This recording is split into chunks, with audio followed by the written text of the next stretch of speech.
even though it's been overshadowed by his hate rally at Madison Square Garden this past weekend.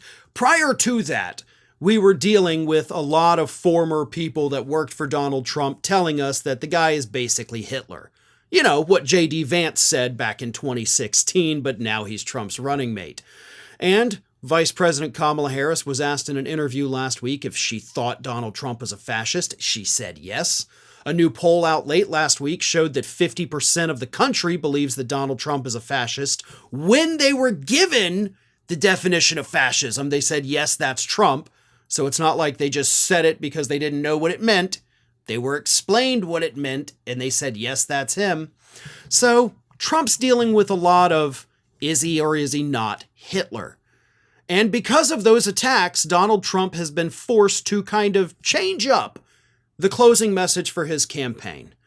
And the closing message for his campaign, instead of being about the economy, instead of being about his horrible immigration plans, instead of being about his awful tariffs, his closing message is now, I'm not Hitler.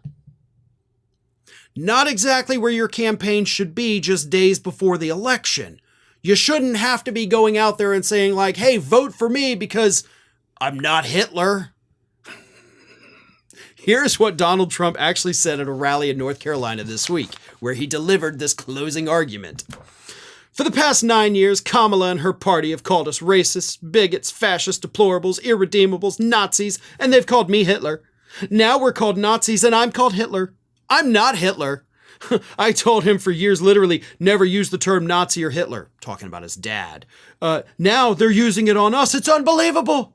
They've bullied you, they've demeaned us, they've demonized us and censored us and deplatformed us and weaponized the power of our own government against us. And then he looked at the journalists in the room and called them scum. But he is not Hitler.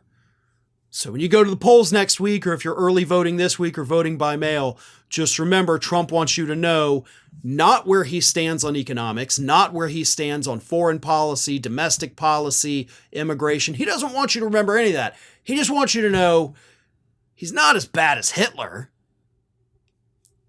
That's his closing message. That is like the last thing that he is telling American voters before they go vote is, I'm not as bad as Hitler. If that's your campaign's closing message, you've already lost.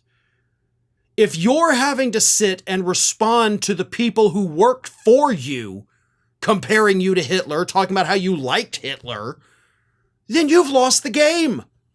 And at that point, anybody who votes for you is basically saying, I'm okay with Hitler light. I'm okay with, the diet Hitler, whatever you want to call it.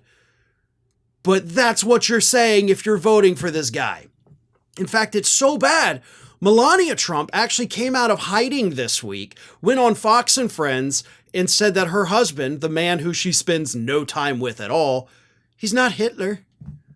So this is their closing message, everybody.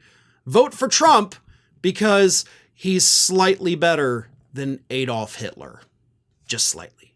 Thanks for watching, everybody. And if you're not already, please subscribe to the channel. We got fresh content every day for you. And if you want to follow us across social media, make sure you check out all of the social links that we have posted in the description of this video.